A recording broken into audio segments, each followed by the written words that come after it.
to be correct on a strategic front, right? Well, no, it might be correct. Well, you'll have to know what you're trying first before you see if you're correct or not. Which is why I noticed that. That's why I said what I said, because your strategy was kind of consistent all throughout. Like you fought Joker without Arsene using the same exact strategies as you did when he had it out, which is that's where you can find yourself getting hit. That's why I said once Arsene is out, you have to kind of turn that light on in your head, like, oh, Arsene is out, let me switch to just being defensive.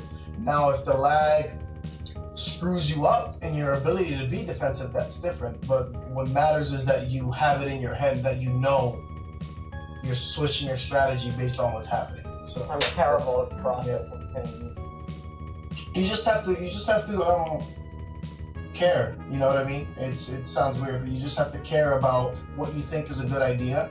As long as you care about it, you'll keep it in your mind. You know. So I'm just very scared.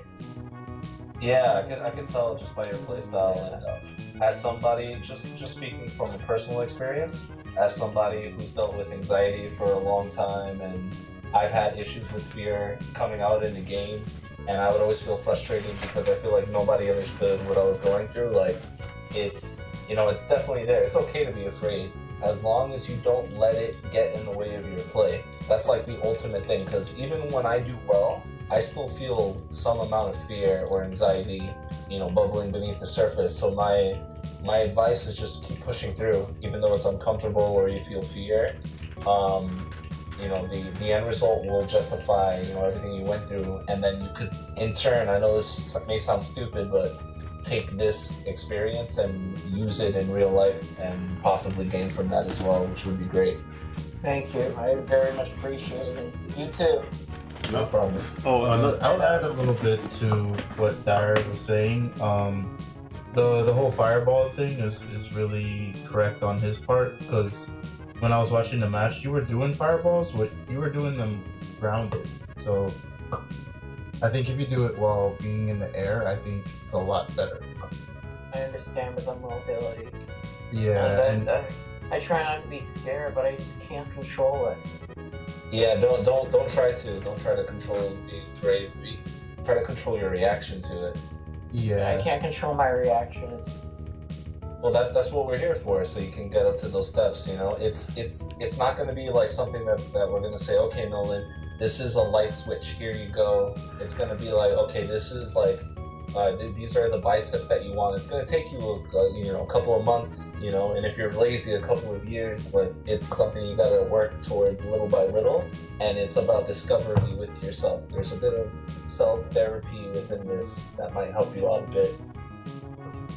Yeah, I think what's important for you, basically, just to hop on that tangent, is, again, there's nothing you're gonna learn overnight or in 2 seconds here. It's the idea is that you're gonna go into the matches or any of your matches feeling how you're gonna feel no matter what. The idea is you're testing yourself to see if you can apply the advice you're getting despite the fact that you're gonna feel that way. Because in the match, you have to look at it like this. Your mission is not really to win. Your mission is to just apply what you've been told. And if you do apply what you've been told, you might win.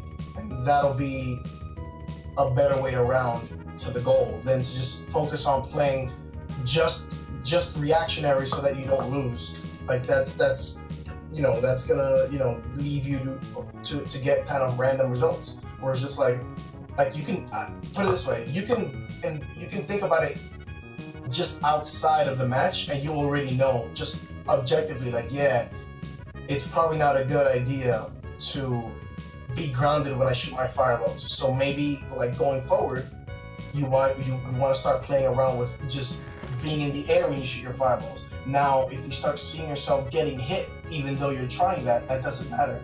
It doesn't necessarily mean that it doesn't work, and you're gonna go back to grounded fireballs. It just means like, oh, I have to figure out how to make this work for me. But conceptually, it's kind of like, if you trust that it's the better thing to try out, then you just have to keep that in mind.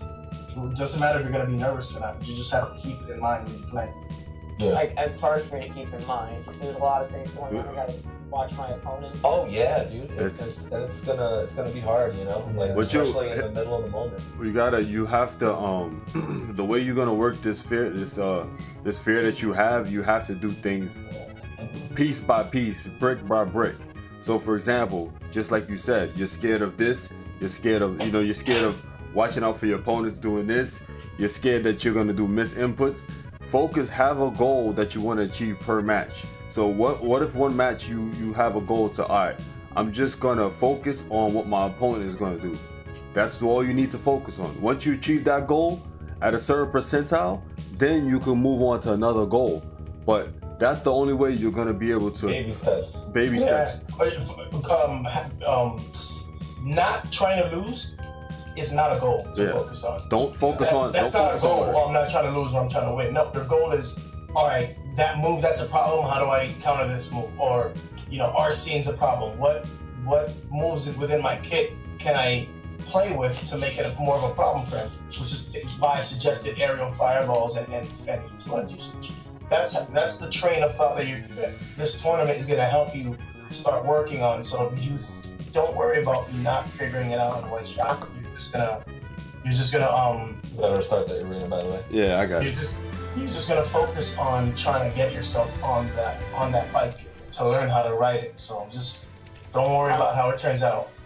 I'm expecting myself to get better in such increments, but I'm expecting the more tournaments I attend, I'm expecting to do better, but I'm not. I feel like I'm getting worse.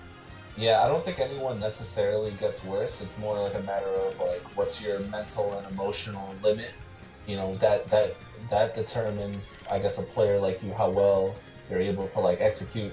And what we're trying to do is just supersede all that. Like, we want to go past it and focus you on, doing tasks instead of, necessarily completing an emotional goal for yourself.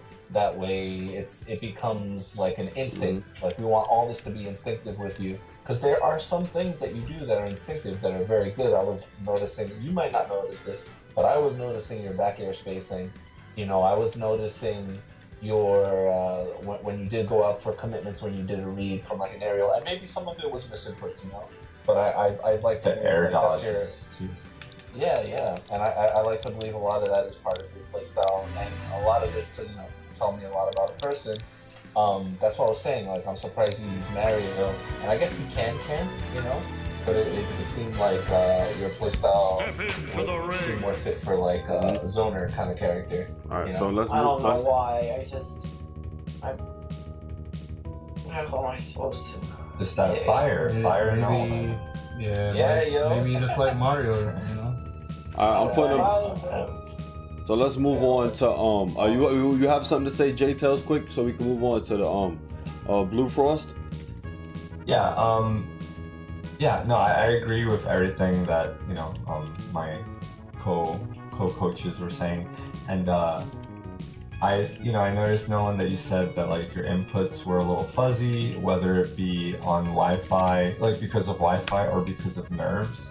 So I'll probably like make a little practice sheet for you so that you can have things to lab in training mode, so that your muscle memory can get in tune with, so that even, the more you repeat something, under even the most dire of circumstances, if you've practiced something 10,000 times, you're gonna pull it off, even if you're super nervous, even if it's, super laggy, because Go ahead. No, I'll let you finish. Yeah, because you've done it so much and so often every single day that you don't even have to think about it. It's just a natural input for you. But go ahead. I just feel like I'm a slow thinker, I'm a slow learner with a lot of this stuff.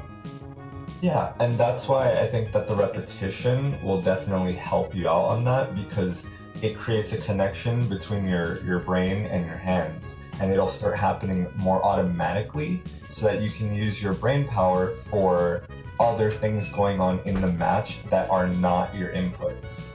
Does that make sense?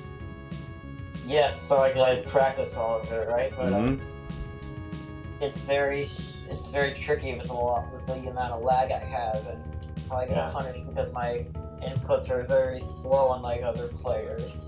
Yeah, well, I'll give you something to practice, and if you do it 10 minutes a day, every single day, 15 minutes a day, you're gonna start noticing over time, like the other guy said, over weeks and months, that it's gonna feel a lot more effortless. It's never gonna be perfect, but it will feel a lot better over time. All right. And you can go on to the next match. All right. I'll have my thoughts later. Anybody has Yeah, no anything to say? worries. Anything have Well, anything to say about Nolan or no? Yeah, I'm just gonna finish off with this. Like, picture all this shit just like a huge ass mountain that you have to climb, and don't worry too much about all the individual steps. Take one step and then move on to the next part when you're ready. Like, take your sweet time. Don't drive yourself crazy. Try to pick out one thing, and if I could pick out any one thing from anything that we said, it would be just to focus on when this guy has arson and when you're doing your fireballs. There's only so many players I can keep track of. Yeah, dude. So don't even get so crazy with it. So just try to focus on those two things for your next match, like your fireball placement, and then when this guy has arson, so you can start flooding him. Yeah. All right. I So guess I now can make myself list. Thank you. You guys can go on BID. Alright. Sorry to waste your time. that's No, all no, right. it's not a waste. This is what Now- this is for, bro. Now let's critique this guy, Blue Frost. Anybody has anything to say about him? Yeah, I'll open up. Oh, and also, mind you, for time's sakes, let's just try to keep it as clear and concise and get to the point. Yeah. Okay, yeah, I only got one thing to say. Just the main thing, Frost, what's up, how's it going? Come on. Biggest thing is, like, you did really good when Mario was off stage horizontally. But I saw that you were trying to, like, really contest him vertically. And his upbeat, it's, like, pretty fast. And yeah, it's like contesting Lucina's upbeat. You can do it, but you might be better off just ledge trapping with back airs at that point. Like, once a character gets vertical to you, under you, unless you have like godly reactions or you're in position, you get diminishing returns. It's better to just ledge trap in some cases. Okay. Yeah, that's it. Yeah. I also know I always think of a few other optimizations I could have done, like some drag down setup. I feel like I always think of high percent like, there's a bunch of minutes that was compare one to a drag down setup. Kind of like after the fact, like where. Yeah, but it's like, this would have been like the optimal, right? Like if I were to shadow box that scenario. Some other things I probably could have done better were, I felt like I wasn't getting too much of like off-road combos or was picking the wrong routes. That I actually done some lab beforehand, and it was like taking stuff I didn't lab in the practice. Oh, don't start the match yet. Oh, okay, sorry. well, We already got it. Yeah, I have a. Okay. Well, good luck, Blue Frost. should we play it out or? Oh, and that's not done. Don't play it out. Boss has to get his coaching too. Yeah. Winning doesn't always mean that you learned something. Right? Yeah. So Oh my bad, yeah. yeah, one of the things I was gonna say was what JTL said about sometimes you should just ledge trap instead. And the other thing, I'm gonna make this clear, is just there was times when you would try to go for like an up smash when he's landing. When, I think it was like 3 times you try to go for it, you only got it once. But then you started to go for like one up tilt and it didn't work. I want to see more like up tilts and down tilts to catch people's landings instead of trying to go for the risky up smash. Yeah, you can try to add. You try. Mid-percent. Like there was a time when he was at like 58%, and then you went for like an up smash, and then it missed. And then even if you got it, like it wouldn't have killed, and you probably would have staled it. All right, so Yeah, I was just gonna say the same thing, like just anti-airing instead of like trying to catch landings or going for edge guards. I noticed your guns were holding back, but you didn't really adapt to it. And this was off stage when he was coming back. What could have you have done? Maybe you could have held forward a little bit so your guns would have hidden as he went backwards. And then I'll add to what this guy was saying as well. With maybe it was better to ledge trap than to edge guard.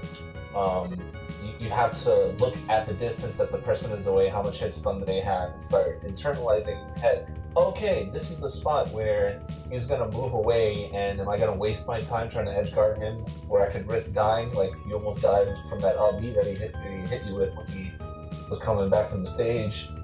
Instead of that, let me go on stage and I'll trap him. Like, do you have traps with Joker when people are coming back where it's like, okay, this will cover at least 2 options kind of trap? I think it's mostly where you're positioning yourself and then being able to react. Like you can, for example, and then like your callers are quite 2 options. You catch a light shot with a drag down up air if you time it right. You can cover stuff with lost up with nair or tilt a neutral get up, and you kind of just, and it's like, okay, worst case scenario, they're stuck there. Yeah, they're stuck at edge.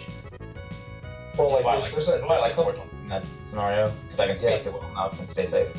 Yeah, that's good. I mean, you can also on reaction see if you could down tilt.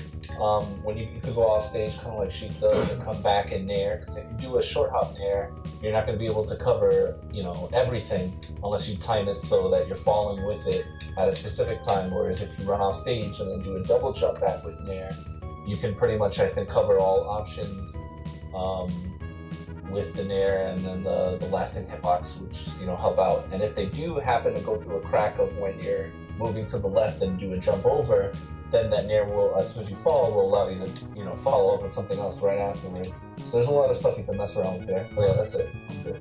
Okay. All right, next up. Next game or? Oh no, next up as far as what is this guy? Oh, I want to hear from Dot. Ninja. Oh, Ninja Link. What's your thoughts? If you have any. Earlier, but everyone else talking.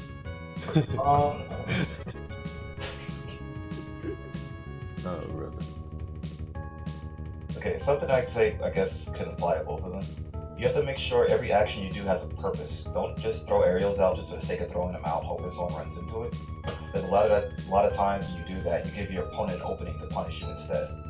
You gotta make sure everything counts. In your mind, you gotta think about, okay, should I be doing this in a situation? Yes or no? If you can't find a reason to do said move, you probably shouldn't be doing it. It's probably a bad idea to attempt something like that. Also, to relate to something a little earlier, so if anybody who has like nervousness, or I guess performance anxiety, pretty much, you're not, like Dai said earlier, you're not playing to not lose. In this situation, this whole thing is about you're just trying to learn and trying to figure out how to get better at the game. So, you're not worried about losing, not worried about prize money or anything like that. You're trying to figure out what you're doing wrong to get better. Don't worry about every little thing. If you messed up something, just shake it off and just keep going. If you worry about each individual action that you take, you're gonna drive yourself crazy. Yeah. No, I should be a player 1. So can you get out for a moment? Alrighty. Okay. Good luck. Right now? Sure. Best of luck. Yep.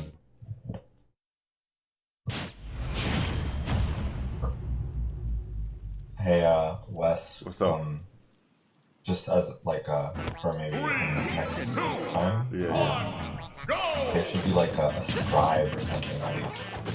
I took a little bit of notes, but I'm also trying to listen to all the coaching and watch the matches too. Mm-hmm. But I feel like there should be like a designated note taker, or the students should be encouraged to bring their own notebook or whatever. So there's a lot of really good and valuable information. Mm-hmm. And I feel like it's hard for anyone to process and capture all of it at once. What we should do is to make it streamlined. The onus should be on the student, but the halfway point that we take it to as coaches is by saying whatever it is that we need to say. We could take our time expressing ourselves however we need to, but when it comes down to something that the student needs to write down, we should have it in mind already before we say what we say, how we know how we're gonna TLDR it. So I could talk for 2 minutes, but what I was telling Nolan, if when it comes to like, okay, this is what I would want you to write down, stall out Arsene with Fireball and Flood. That's it. Yeah. So write down that, and then he should be able to remember by association everything that he was told based on those tips. Or if not, he knows where to start, because that's what the concept is. So that's really it. So we should encourage the students to write it down, type it down, get a notepad, and then we can just meet them halfway with giving them like a perfect footnote to tie off our advice. Honestly, there's a little mix-up to do with that bad boy. Nolan keeps going back to stage with an aerial that he has to stop that. Yeah, but Nolan, like, when defensive, really good at team defensive. Like, in the last match, like, his spacing, when you, like, back away from Joker, he interfaces with everything. Like, yeah. But when he goes offensive, he kind of pulls forward too much, and he Yes. plays very hard. Yeah, like that. So, when he wants to attack, you can tell that he just wants to hit you. Better there. No worries, no worries.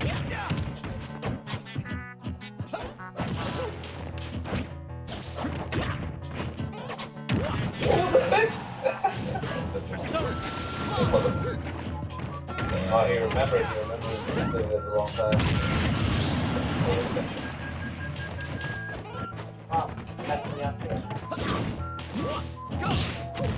Yeah, like, come on, get in the way, man. Well, aren't students supposed to meet themselves before the match? Yeah, it was by accident. See, that flood, the counter does nothing to the flood. Yeah, that was an interesting interaction. It just wastes I time. don't know what to do. Yeah, it is clashing itself. Yeah, I tend to go full on defensive as soon as Arsene's out. I have trampoline, hydrant. Oh, that was good. Just space. It's funny, Joker getting really punished there because his back here was harder for Mario.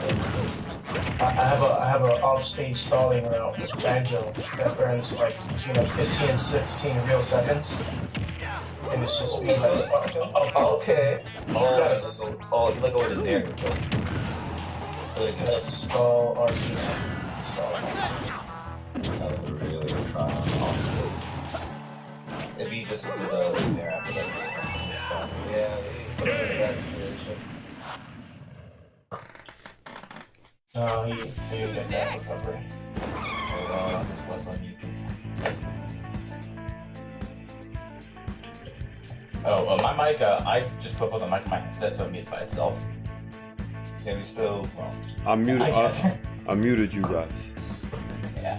I just want to say before we start this, thank you guys. I saw that both of you implemented things that you were saying, you know, the flood with Arsene and with Yeah, Jack Frost, I hope- Bullet. I hope despite the match going the way it did, I kind of hope you can see what I meant about flooding him. It's him countering it it just kind of like, he earns nothing but wastes time on his leader.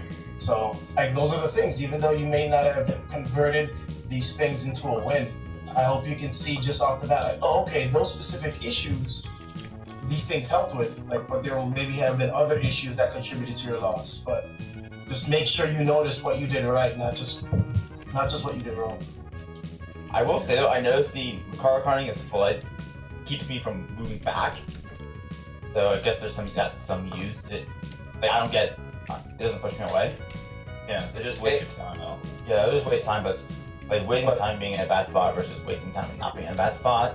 I think wasting time in a bad spot isn't good for you. It's more beneficial for Mario because at that point they think It's well, what always can he do? beneficial. It's always depending on he could get flooded, do some weird option, and maybe he can just no one can immediately start charging flood again. So by the time he finishes grabbing the ledge and getting back up, now he's eating another flood, and it's just more time. And then it's just like, oh, do I counter? All right, now he's throwing a fireball instead of the flood. Now that's the idea. Like for Nolan to develop a sense of being able to turn that switch on as soon as Arsene comes on. Like that's his cue, like an actor. Like, all right, now you got to start playing Mr. Lamo. So Yeah, that's how it there's is. one understand where he did that pretty well. Although I was like, I kept trying to just move close. Because that's what you're supposed to do against someone who's camping. Because I know I'm always going to be able to corner him, but maybe I could start like implementing some counters or some reflects or But see, that's the idea. Eventually, Nolan Gang's not, or Nolan, I'll just say, it's not going to figure it out immediately. But you start small, like Senex said, you start working on things step by step, and eventually, once Nolan gets comfortable with the idea of, oh, every time Joker's in this phase, I know exactly what strategy I want to use. In time, he'll be able to play with it and start sensing things like he knows that when he's camping you out, you're going to get a little bit more antsy to push in. And then maybe he won't do a flood or a fireball. Maybe instead he'll be doing a dash grab and he'll meet you halfway and start, screwing with your head a little bit. That's the idea. Stop the pivotal pick what he's going to do in timer, correct? Exactly. Eventually he'll be able to get to that point, but just the fact that he was implementing those attempts, like you could see it in his gameplay. I'm just basically saying, like, that's my advice: is take note of what you did correctly, not just what we're doing. And about like offstage, I know when I can go very, very deep. I spent a lot of time in the lab just going off stage, figuring out how low it could go. So. Well, the reason why I think you won that last one is because you went off, because this is what I was telling you before too, where you went off at a point where you met him at a choke. You met him at a point where he was forced to choose an option, and his option was to drift backwards, and that wasn't good enough because it wasn't enough for him to get back on stage. So that's like something I learned by like really good players that go off stage. Like Venia does that a lot too. Like you meet somebody at a choke point where they're forced to pick an option. And then, with where Mario was at, I don't really think he had any good options at that point. His only response, strategically, is to sense by their character's movement that they're actually going to choke them off and they have to operate early. And Nolan was doing that. There were times where he would up he would up the early. So he senses that, he notices it. But the idea is just to be, that moment he may be less nervous than he was now. Maybe that worked this time because he was a little bit more distracted. Yeah, and then there's a difference though in the distance of where he is, because the parts where he reacted early, he started being early. At that point, Blue Frost could have been like, okay, let me bait it out, let me run to the edge and just hold shield for him to do something, because he was doing that a lot. He was also coming back with a lot of buttons. You were punishing him with some stuff, but it wasn't until you were using the F smashes that the punishes were starting to get really good for him throwing out buttons to come back to the stage. Then he started changing his timing and then doing standing get-ups and stuff like that, But what I'm talking about specifically is like at the end, he was all the way far off stage, like at and I just thought, okay, he can't really do anything. And I just went low enough where, like, yeah, you're kind of dead no matter what you do. Like, I thought to be an operator trade, so. Alright. So, anybody has any other critiques for Nolan or Blue Frost, so we can move on to the next match? Alright, so I have for both Blue Frost and Nolan. I'll start with Blue Frost. So there's a habit I noticed, and it happened in game 1 as well, is that you have a tendency to go for like a lot of shield grabs. Every time when he hits your shield, he would do like a rising back air and then drift away, and then you would go for like a dash grab and miss. I think it's better for you to either go for a dash grab, like drop shield and then dash grab, because Joker has the speed, or you can go for a dash attack. And then the second thing... Oh, pardon? They're both slow options though. Like trying to do anything that's not areas like your shield is really slow in this game. It takes like 11 frames plus a possible extra 3 frames of blocking something. Then you're trying to dash. There's like a 20 frame option if you're choosing out a shield. So yeah, but in case you won't punish. The Mario was doing rising back air. But can you do a rising and a falling back air? Like, what if you just, like, doesn't that just stuff out of it? You'll drop down. I got that disconnected. Yeah, if you just like a rising back air and then like try to fast fall after, like Joker, you can try to dash attack, but I don't know if you have enough time to do so. Yeah, I might have to see if I can fair eye shield or narrow eye shield. That's gonna reach a little further. By the way, I'm just gonna say this before anything. In case you guys weren't paying attention from before, both students, Blue Frost and Nolan, write down. I would suggest you open up some type of notepad, some type of note-taking thing, and just start writing down key notes for advice that you get. Just things that stand out to you that you think are like pivotal. Just try to write down, okay, more of this, less of that during this time. You know what I mean? Because if you try to internalize everything just strictly by hearing it, you'll be surprised about how much of it you'll just forget. You just write stuff down. Yeah, there's something about writing something down just physically that just helps you memorize things even better, because now there's a visual component to it, and there's a part of your brain that's taking time to think about the words and the letters that are going into it that makes you remember it well. And it's just Thank you so much. It's just that you have it down. You can always open up that pen and go, okay, you know what? When you're feeling a little lost on your gameplay, the more that you build, honestly, the more that you can go back to. So it's good to just start now. But I knew JTails was gonna say something, but Sinji was already saying something before JTails. But that's like the track record. I'm just trying to set you guys this up with me. Yeah, and then one last thing for Blue Frost was just the Arsene management. Like, there was times when you had him in the corner and then you didn't really, like, he would go for like back airs, but Nolan would anticipate that and then like roll in and then punish with a forward tilt. So I would say, like, don't always go for an attack when you have them. You pretty much have stage control. Sometimes you can just stand there and then wait for them to do something, and then anticipate a roll, and then you can get a grab afterwards. Like, go for like a pivot grab or something. Okay. Then is there? Sorry, are we gonna say something? I'll try to like think it through and process. Oh, you can go ahead. Yeah, I don't know. I was trying to think of like something like going further down the mind game tree, but I might be overcomplicating it. That's something I do a lot. JTails knows this. Okay. Yeah.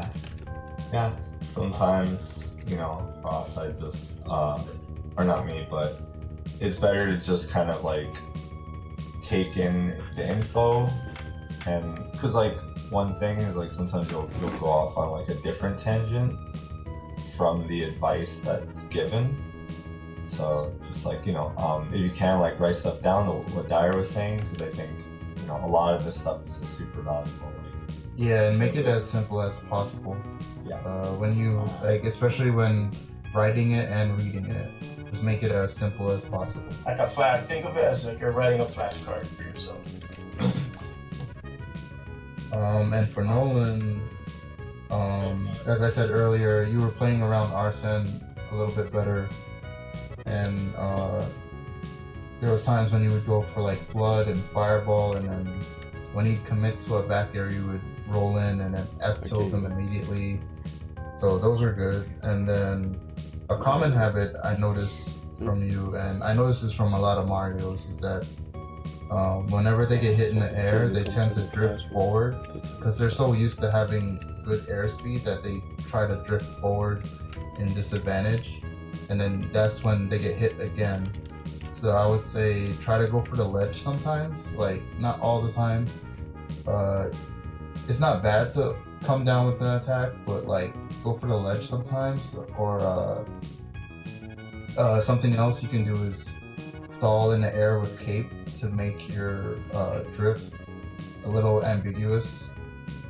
So those are some key mix-ups you can do.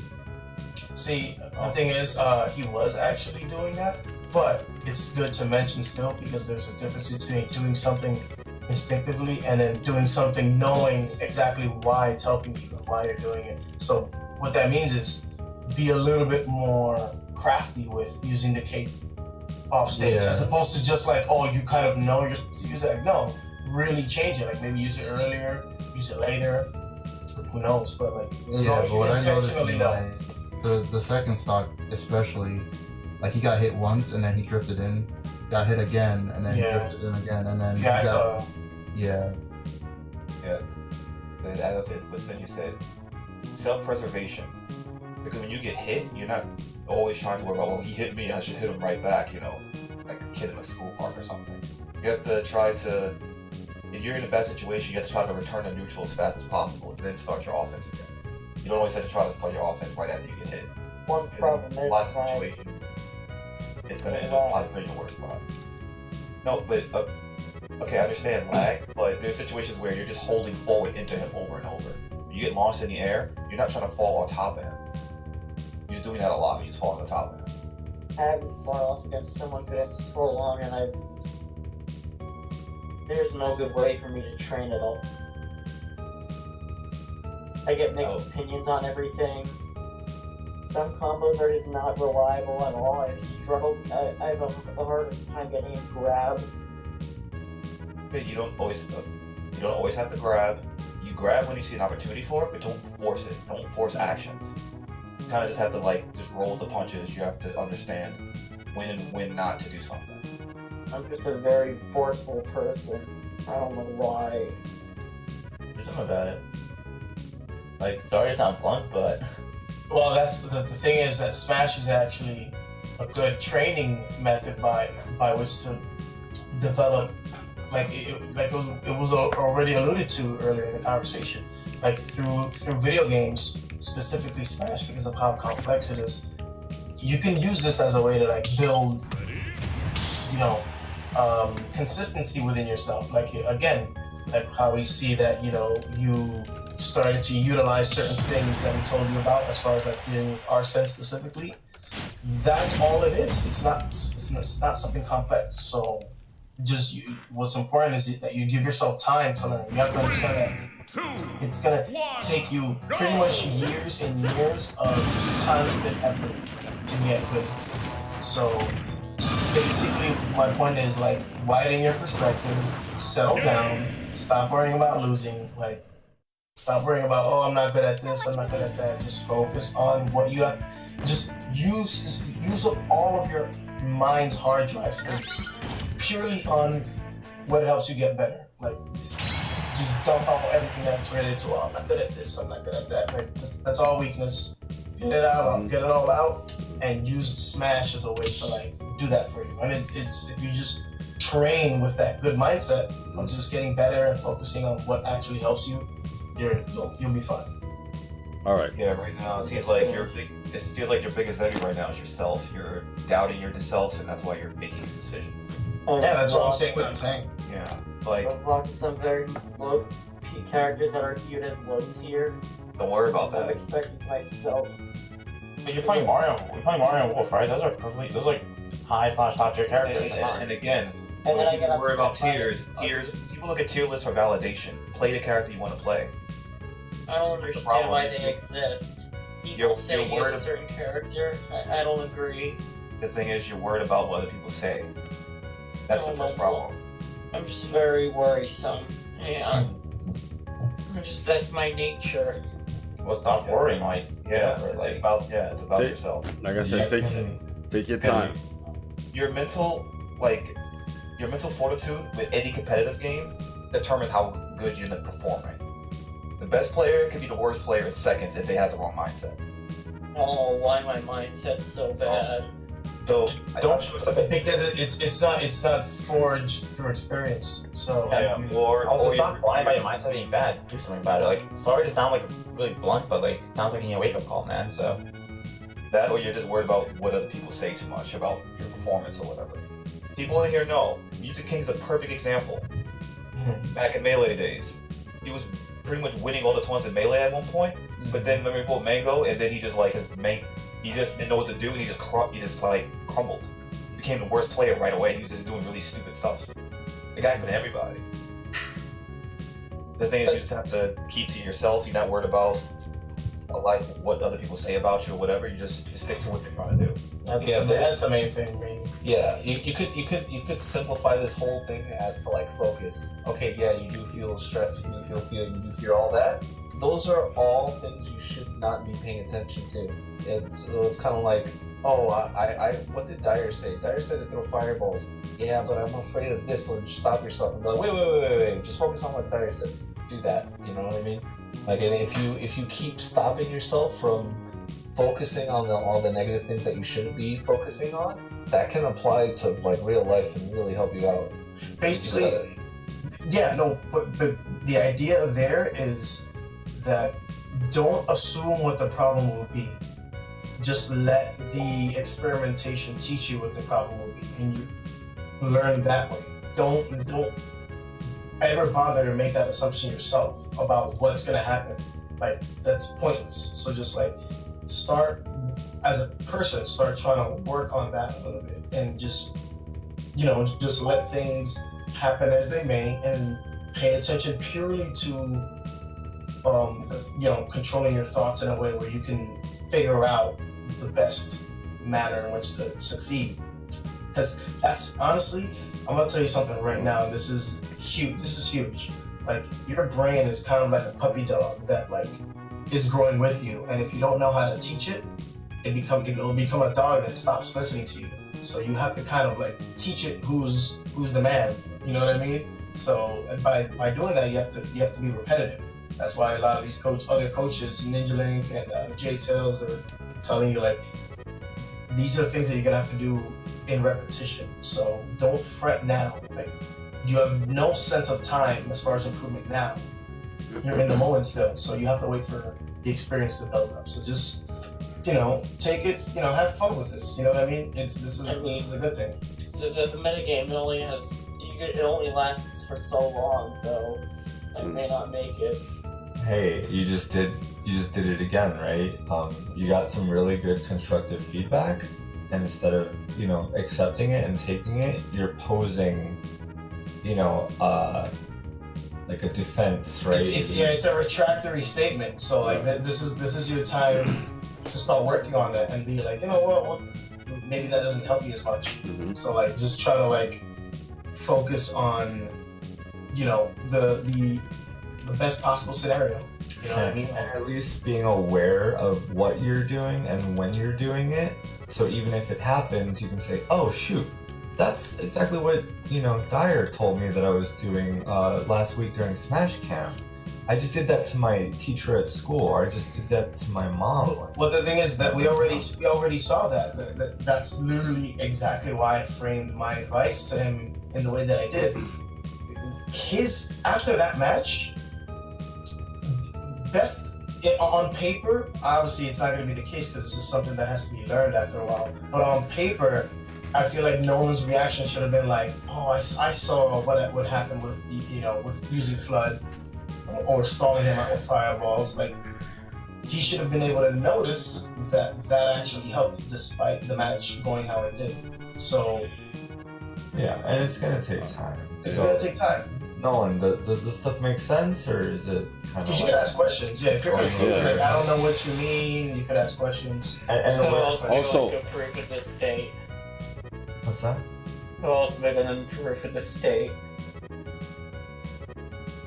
Well, wait, I'm not catching you. What are you asking? He said, "How is he going to improve at this state?" It takes time. You may not see it now, but it takes time. Yeah, a lot of time. We all started where you started. That's Absolutely. Yeah. So take your time. Unfortunately, we have to move along the tournament. You're still you're still Thank you for everything, guys. Look, you're still in the tournament. You're still in losers bracket, so you're definitely gonna have at least one more match to be critiqued on. But just take all the information that was given to you from the coaches and utilize it piece by piece. I stress the word piece by piece to make piece by piece. yes, to make you a better player. All right. Anything you have to just stay in the auditorium and wait for us to call your match, okay? And if anything, you just tune into the stream and maybe you could get some other feedback from the coaches based off of the matches that they coach players from, okay? Thank you. All right. All right, guys, don't forget to mute yourselves. All right, now we're gonna have Defa Cakes and and Apollo. All right, let me get out. Yeah. Also, I was just holding down fort. Yeah. You, man. Also, before we start, don't forget to support the coaches. If you guys want to book some private lessons with the coaches, here's a few of their slides. Unfortunately, two of the coaches, I didn't get a chance to put up their slides, but we got Ninja Link slide. The services, I guess you could say, you could basically go over it quick, Ninja Link. Tell the people if there's anything extra you Okay. want to talk about. Like everything is there. It's pretty much I go over fundamentals, pretty much the core gameplay, and then from that you build upon like how to apply the Smash and also other competitive games as well. That's it. For the most part, yeah. Okay. Here goes Dyers. Your turn.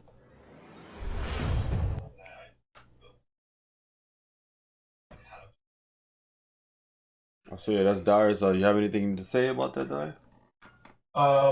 Honestly, if you want to kind of like peruse through it, just go to my pinned tweet. Mm-hmm.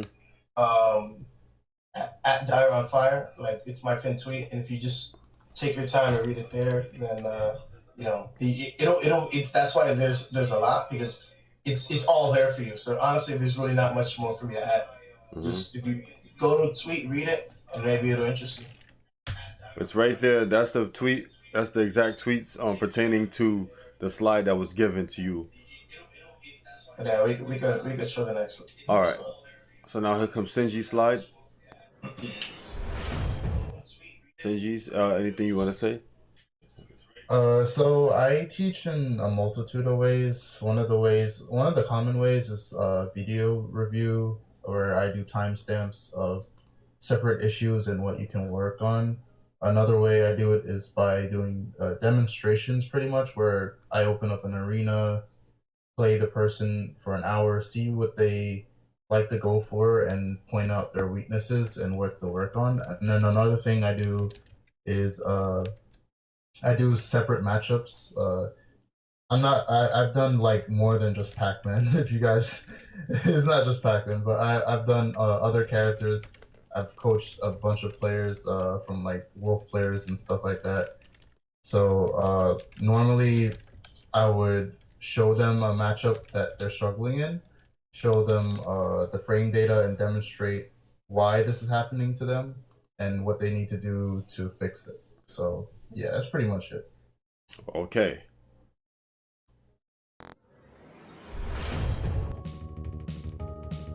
So yeah, we're gonna get to the next match. It's Defecates versus Apollo. So did you guys I guess you guys did your bands? Yeah, did you do your bands and your counter picks? You're ready? I'm gonna get off the arena. Remember, Defecates your player 1. Yeah, Defecates your player 1. Don't start yet. Your player 1. That's just the fun of his name. Stupid. Stupid. DK and either that's on it or Go, you guys can start. Go ahead. I can just switch it around. No big deal.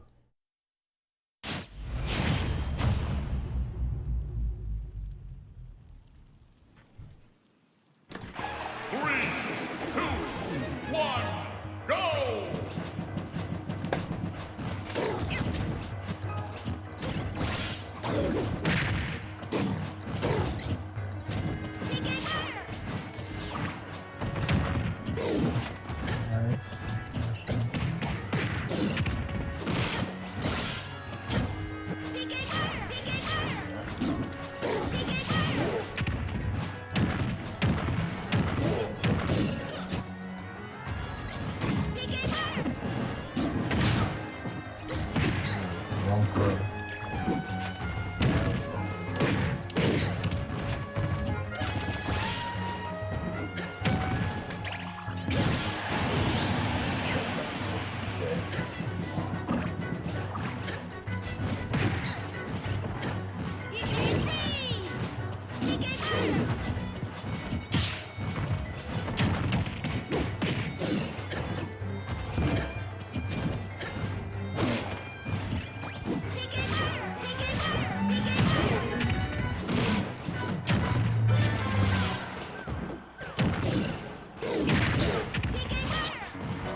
Blanco Red Punch.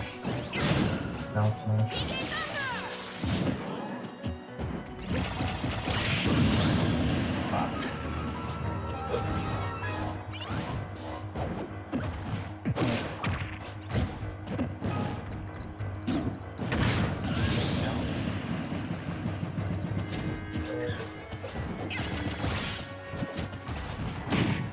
Right now, I see an issue with lasers going off stage. That's going on with that right now.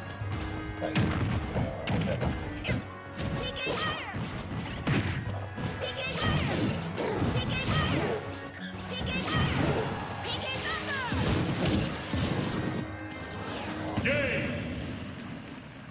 GG.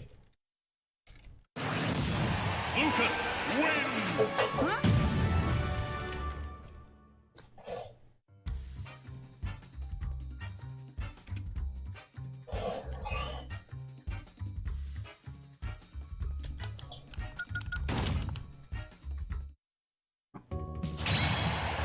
Okay, so we're gonna start with Harambe. We're gonna just go down the order of Discord. Try to make it short, sweet. Can we do a check to make sure that he's able to hear what's going on? Yeah, I can hear. Okay. Paulo, can you hear? Check, check. Yeah. All right, Yeah. cool. So we're gonna go with defecation. We're gonna start on this. Remember to put up a notepad and write down keynotes. Mhm. Just this is your opportunity to develop those skills that let you interpret the most important parts of advice in real time and get it down in a way that you can always go back to, which is like you just win like 5 times over. You just make sure you just write some of the stuff down. Go ahead.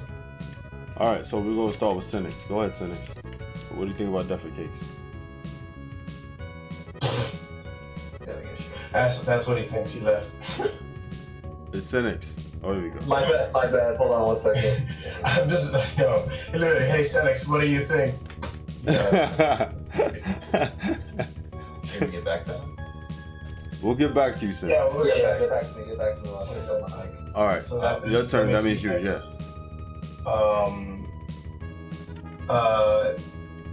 So what I seem to notice is that you kind of, and this is just things that I'm inferring from your gameplay, is that you kind of got a little panicky because of you don't know how to wrestle yet with the concept that you're not allowed to go in whenever you. And it's the matchup dictates that that's not what you're not allowed to do that. So what that means is you have to make the best of all your approaches, and when you do that, you have to funnel down what your best moves are for approaching. So that coincides with the concept that you're just not allowed to do whatever you want. You have to distinctly earn every single approach that you get. So what I mean by that is when you know to think of things in that way, you have to look at it like, all right, what from my toolkit should I whittle down to? If I was you, I'll throw you a bone here, and I'll be like, okay, my best moves: down tilt, forward tilt, dash attack, off the bat, right? I don't think it takes a genius to figure that out. So let's just like stick to that and just block, wait, jump, wait.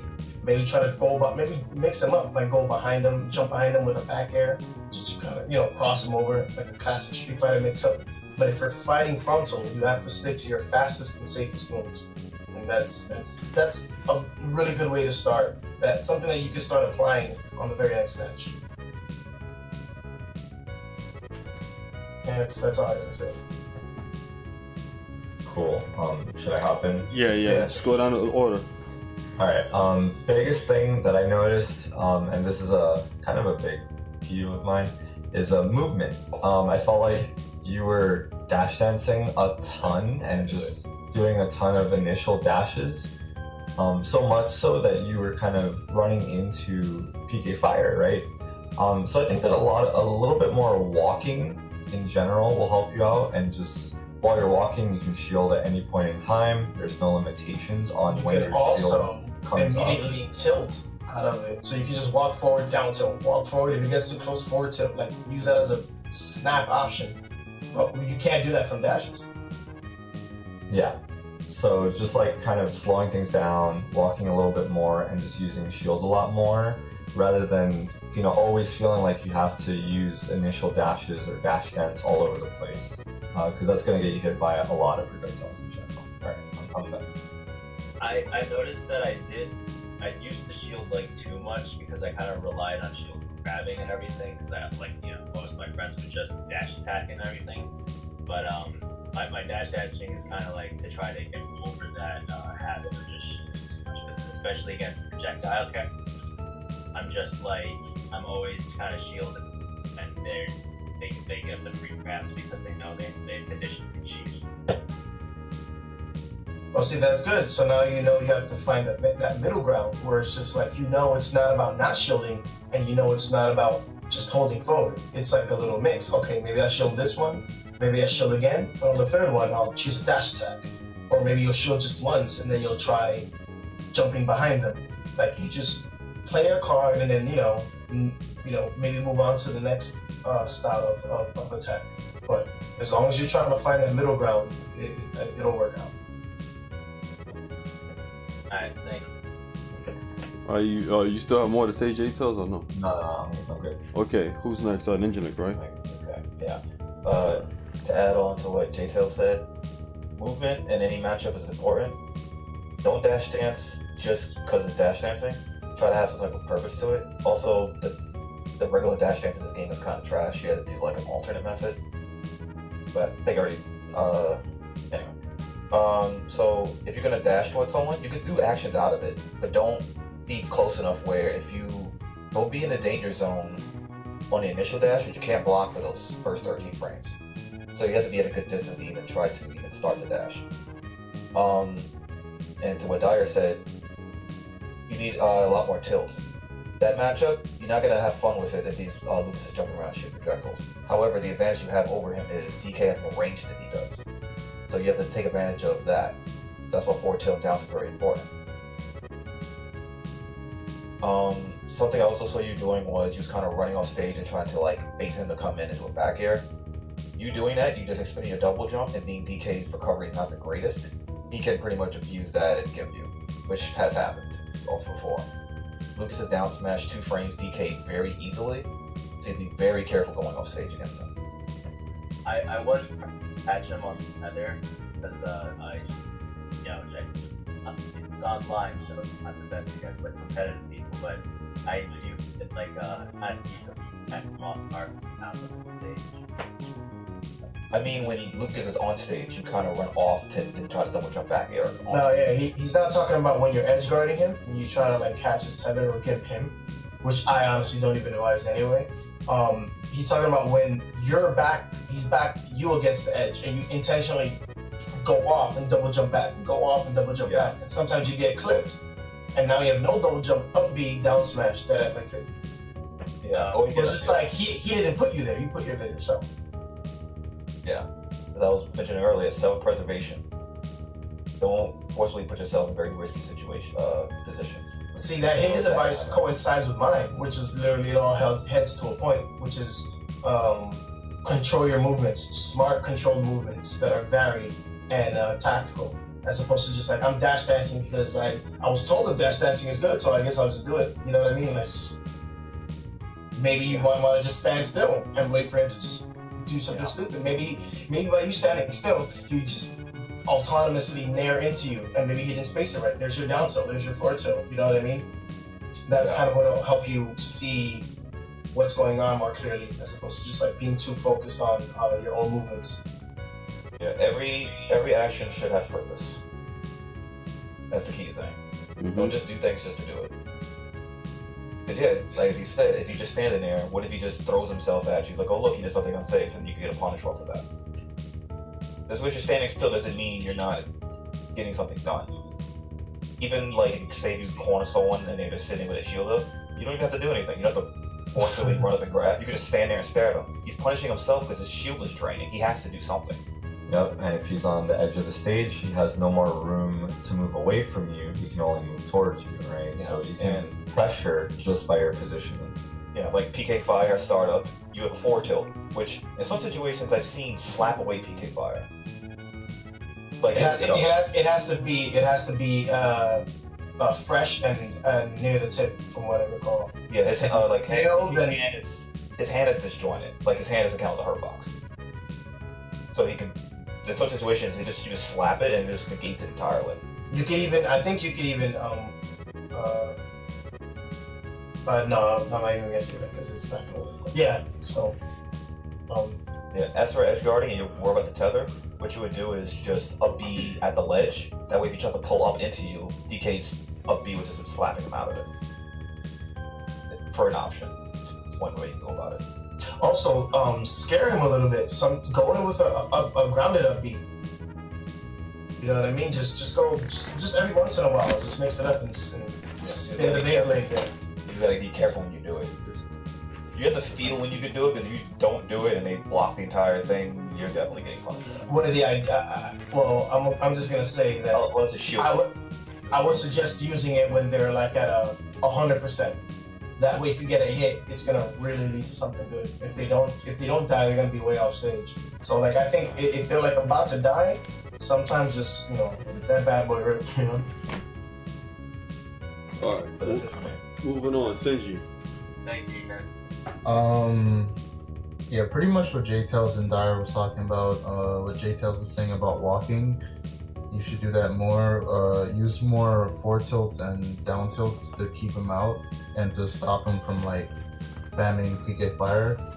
A big thing I noticed is that you kept the neutral in a very horizontal fashion. I think it's better sometimes for you to use the platform on PS2 just to stand on there.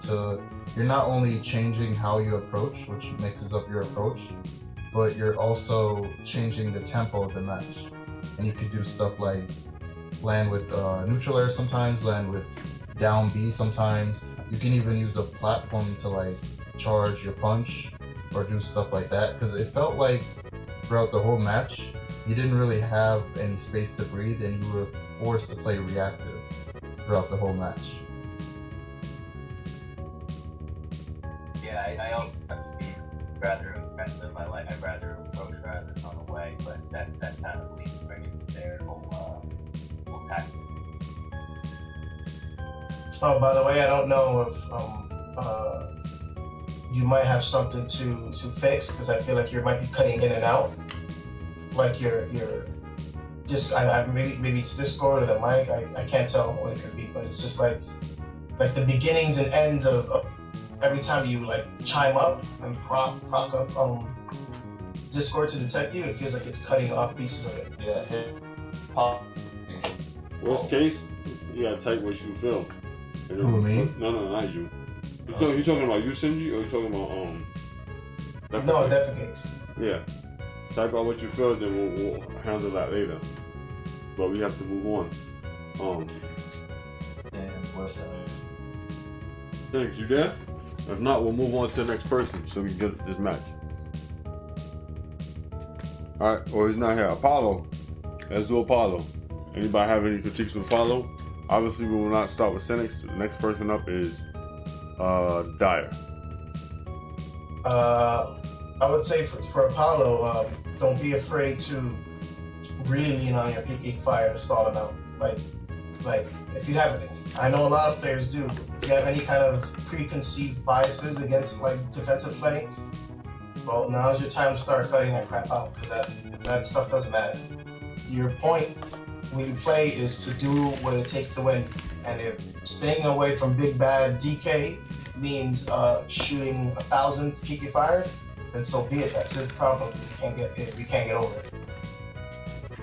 That's it? Yep, that's it. Next person. Details? Details. Oh, yeah. Sorry, I was focused on the DK. I can cover Lucas next time. That's okay. If you don't have nothing to say, we move on to the next person. Okay. Next person.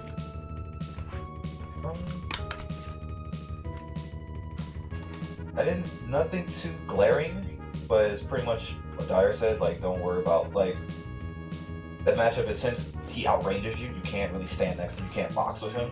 then your best bet is like stick with projectiles, and then once you find an opening, then you can like start pressure to get in. But other than that, don't try to box with DK. Is probably the best advice I give right now. Next.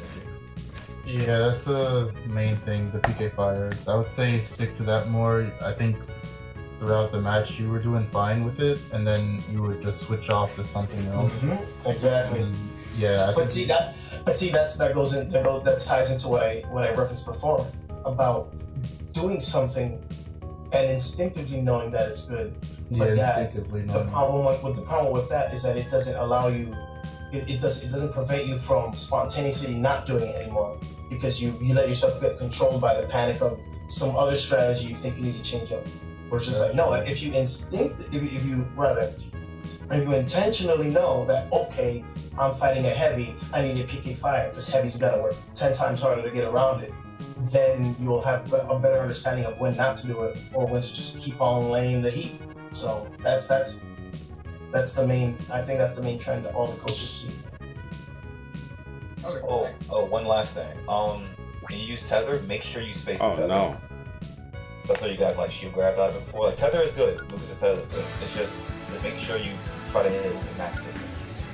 Yeah. I know if I spaced it wrong, I'm supposed to do down tilt because frame trap if they max shield grab. Yeah. Yeah, one time you did it a little too high, he had to grab you. To the ring. I remember he grabbed you and then did 4-throw killed you for it. Yeah, I didn't want to do that. I know that. It's probably a double jump trick, right?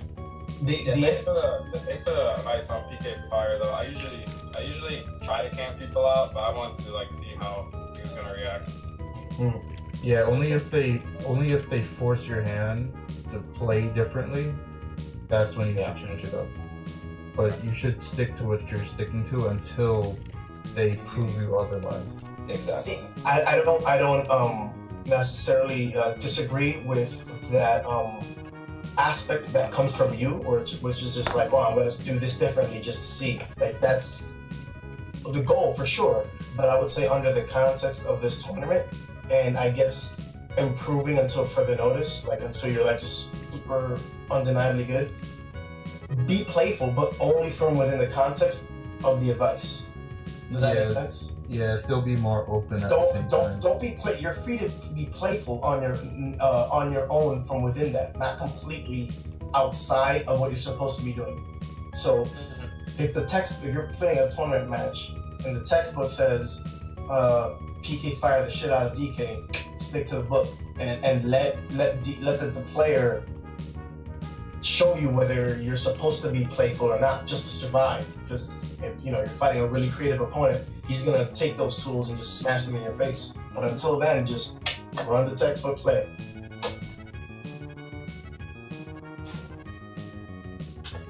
Holy crap! Can you guys hear me now? Yes. Okay, good. Alright, you have anything to say before we move on to the match? I was just gonna say that you guys pretty much covered everything. Like until like Harambe